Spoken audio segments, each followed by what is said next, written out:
सीताराम श्री राम जय राम जय जय राम श्री राम जय राम जय जय राम श्री राम जय राम जय जय राम श्री राम जय राम जय जय राम। बोलिए सियावर रामचंद्र भगवान की जय। आदरणीय विद्वजन, श्रद्धारूपा देवियों एवं विश्वास रूपी कथा श्रोताओं, भगवत सानिध्य में भगवान का चरित्र श्रवण करने के लिए हम लोग उपस्थित हुए हैं। कल की चर्चा से अगली चर्चा में हम प्रवेश करते हैं। और कल आपकी महिमा में आप जो है कैलाश की महिमा सुन रहे थे, जहाँ भगवान शिव और जो है शिवा का सदा निवास रहता है। और वह ऐसा स्थान है कि जो हरिहर विमुख हैं, जिनके धर्म में प्रीत नहीं है, वे मनुष्य वहाँ स्वप्न में भी नहीं जाते। और जो है उस पर्वत पर एक विशाल बरगद का वृक्ष है, जो सब कालों में सदा जो है हरा भरा नित्य नया और सुंदर बना रहता है। वह बट वृक्ष महाराज तुलसीदास जी लिख रहे हैं कि हरिहर विमुखो धर्म रति नाही, ते नर तहाँ सप नौ नहीं जाही। ते गिरि पर बर ते गिरि पर बटो बिटप विशाला, और नित नूतन सुंदर सब काला। मंगल भवन अमंगल हारी, रबहु सुदशरथो अजीर बिहारी। श्री राम जय राम जय जय राम श्री राम जय राम जय जय राम। महाराज कल आप सुन रहे थे सिद्ध तपोधन जोगी जन। महाराज वहाँ पर्वत पर कौन रहते हैं? महाराज सिद्ध तपोधन जोगी जन। अब अनधिकारी कहते हैं कि हरिहर विमुख जो हैं, अर्थात यहाँ तीन कोट के लोग गिराए हैं। एक तो जो सदा निवास करते हैं, जहाँ सदा शिव उमा निवास हो, और दूसरे सिद्ध हैं, तपस्वी हैं, योगी हैं, सुक्ति लोगों को महाराज वहाँ निवास कर। इनका यहाँ सदा निवास नहीं है, ये तो कभी कभी जो आते हैं फिर चले जाते हैं। इसलिए महाराज छीने पुण्य करते हैं, क्योंकि इनको सुकृत से कैलाश प्राप्त हुआ है, देवता है। जितना सुकृत है उतने ही दिन भर इनका वास है। और क्षीण पुण्य मर्त लोके विशंत, यानी जब पुण्य क्षीण हो जाता है तब मृत लोक में चले जाते हैं। और इसी से सुक्ति लोगों के निवास में सदा पद नहीं दिया गया। ये तीसरी कोट में वो लोग गिनाए हैं जिनको वहाँ जाना ही नहीं होता। महाराज तीन लोग सिद्ध तो योगी तपोधक, ये तो जाते हैं, अधिकारी हमेशा रहते हैं।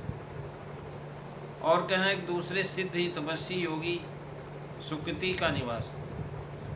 अब यहाँ बता रहे हैं कौन नहीं जा सकते। हरिहर विमुखो धर्म रति नाही, ते नर तहाँ सप न्यू नहीं जाही। यहाँ पहले महाराज हरि को कहने का भाव यह है कि जैसे शिव विमुख श्री राम जी को नहीं पाते, शिव पद कमल जिनहि रति नाही, राम ही ते सप न्यु न सुहाही। महाराज जो हरि के विमुख हैं, हरिहर विमुख, धर्म रत्नाही, जो हरि से और जो है महाराज हरि से दोनों से विमुख है, यानी शिव से और विष्णु से दोनों से विमुख। कह रहे हैं कि महाराज वो भी वहाँ नहीं पहुँचते। इसी वचन के अनुकूल कैलाश वासियों को उल्लेख किया है कि सेवं शिव सुकंद कह करके जलाया, वे लोग हरिहर विमुख नहीं हैं जो सदा बसते हैं कैलाश में। बसई तह सुक्ति सकल, इससे सूचित किया सब धर्मरथ। महाराज बताया दोहे में जागृत अवस्था के निवासी कहे गए। अब स्वप्नावस्था का हाल कहते हैं कि जो हरिहर विमुख हैं वहाँ महाराज स्वप्न में भी नहीं जा सकते। महाराज स्वप्न की अवस्था प्रत्यक्ष तो कौन कहे, स्वप्न में भी नहीं जाते। प्रत्येक तो महाराज पुण्यवान अब भी कैलाश जाते हैं, दर्शन करते हैं। और वहाँ पास की कौन कहे महाराज, जागृत अवस्था में जो व्यवहार होता है वही स्वप्नावस्था में भी होता है, सुखुप्ति में कुछ नहीं होता। और पुण्य पाप के फल का जो है भोग भी जागृत अवस्था में होता है और स्वप्न में भी होता है। इसी से जागृत और स्वप्न दो अवस्थाएं लिखी कि हरिहर विमुखो धर्म रति नाही, यानी कह रहे हैं कि उपासनाहीन जो है धर्म रति नहीं है, कर्महीन है। इस तरह दो कोट के लोग गिनाए, इससे जनायक, उपासक और धर्माता वहाँ बस नहीं। ज्ञानी जो का नाम यहाँ नहीं दिया गया, क्योंकि ज्ञानियों को कैवल्य मोक्ष प्राप्त होता है, अथवा ज्ञानाभिमान के कारण वे वहाँ से च्युत हुए। जे ज्ञान मान विमत तव भव हरनि भक्ति ने, महाराज जे ज्ञान मान विमत भव हरि भक्त नहीं आदरी, ते पाई सुर दुर्लभ पदातपि परतु हम देखत हरि। जे ज्ञान मान विमत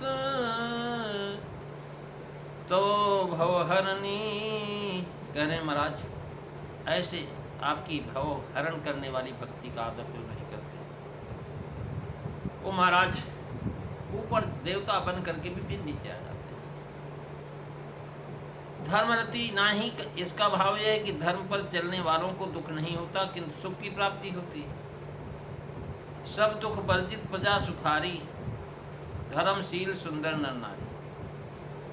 महाराज उसका कारण क्या है कि वर्णाश्रम निज निज धर्म निरत वेद पथ लोक, चले सदा पावै सुख नए भय रोज सुयोग। सुख का साधन धर्म है, अतः धर्म से विमुख रहने से सुख कब को हो सकता है। शंकर जी धर्म के मूलम धर्म तरोठ, ते नर्तः सपने उन्हें जाही भावे, कि ऐसे में कोई कैलाश जाने का सपना भी नहीं देखता। यह सब स्पष्ट आसुरी प्रवृत्ति के लोगों को वहाँ जाने में अधिक सुविधा है, क्योंकि वे महाराज मद्यमान साध के प्रयोग से उस भयानक शीत का सामना कर सकते हैं, उस ठंडी में जा सकते हैं, मंद मांस खाते हैं, गर्म चीज। पर उनका जाना न जाने के बराबर है, यही ठीक है कि वे नहीं जाते, क्योंकि उन्हें वहाँ सिवा हिम और पाषाण के कुछ नहीं दिखाई पड़ता। दिव्य प्रदेश के दर्शन के लिए महाराज दिव्य दृष्टि की आवश्यकता होती है। बिना सूर्य के संयम द्वारा दृष्टि प्राप्त किए कैलाश के दिव्यांश का जिसका वर्णन यहाँ किया गया कोई नहीं कर सकता। कह रहे महाराज, तेई सर बट तेहि गिरि पर बटो बितप विशाला, और नित्य नूतन सुंदर सब गाला।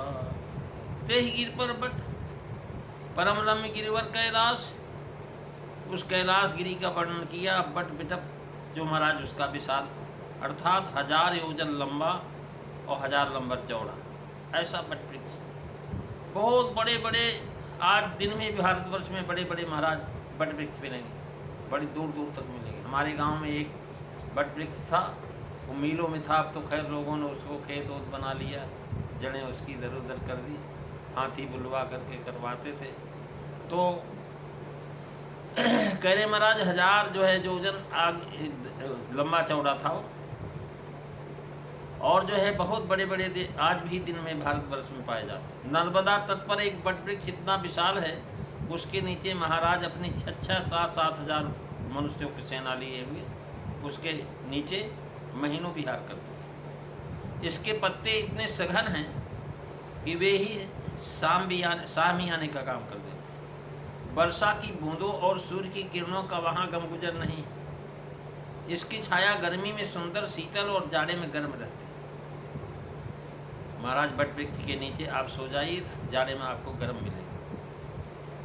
और कहने लगे तब फिर कैलाश बट की तो विशालता का कहना ही क्या, वह तो अनाथ कालीन है, इसी प्रकार भगवान विष्णु का अक्षय वट, जो प्रलय में भी बना रहता है। वटस्य पत्रस्य कुटेस्य आनम भारम मुकुंदम शीर्षानुमान। भगवान शंकर के वट वृक्ष का वर्णन है। सयोजनस्तोर्धेदा पादो न विटपायत पर्यक्किता लक्षायो निर्भीड हस्ता वर्जित। अर्थात वह वृक्ष 100 योजन ऊंचा है और 75 योजन लंबी लंबी शाखाओं में फैला हुआ। इसके चारों ओर निश्चल छाया, उसमें कोई घोंसला भी नहीं मरा। उसके नीचे रहने वाले को धूप का कष्ट नहीं होता। गिरी की शोभा कहकर के गिरी के ऊपर स्थित वट की शोभा कहते हैं कि नित्य नूतन सुंदर सब काला, अर्थात उसके पत्ते कभी नहीं झड़ते, सदा हरे भरे कोमल बने रहते। सब काला अर्थात वर्षा, गर्मी, सर्दी, सभी ऋतुओं में। काल का मतलब भूत, भविष्य, वर्तमान तीनों कालों में। दिन रात संध्या सभी इस समय जो हमारा सुंदर रहता है।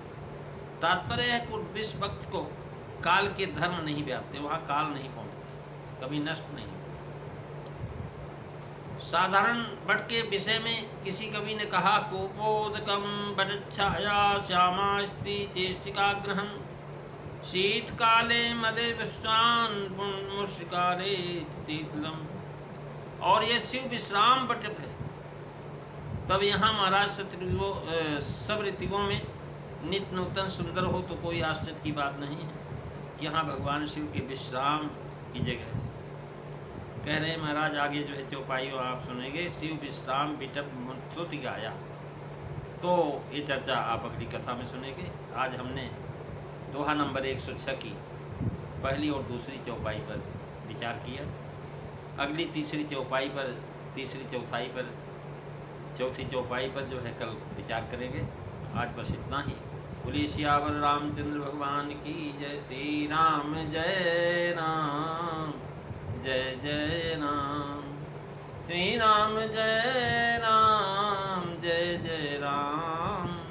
श्री राम जय राम, जय जय राम। बोलिए सियावर रामचंद्र भगवान की जय। जय सीताराम सभी को।